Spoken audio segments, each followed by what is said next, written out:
What's up, folks? Derek Vic's world famous chicken in the cooler. Hey, coming to you. I am 25 days before my first major food event where your name and your logo is actually on the flyer. I'm so excited to get this started.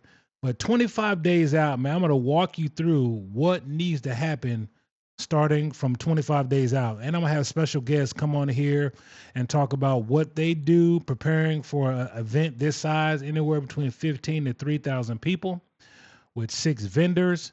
And I'm excited to be a part of this motorcycle event that's happening in Kerrville, Texas. So 25 days starting from the day. And the first day I'm going to do is inventory.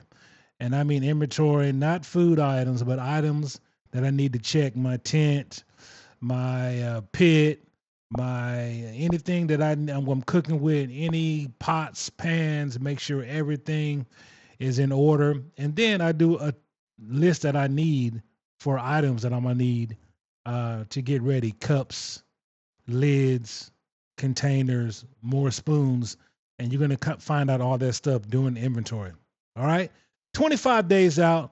Let's go. If you can come to Kerrville, Texas, March 19th through the 23rd, we're going to have an outstanding time, giveaways, all kinds of great stuff. See ya.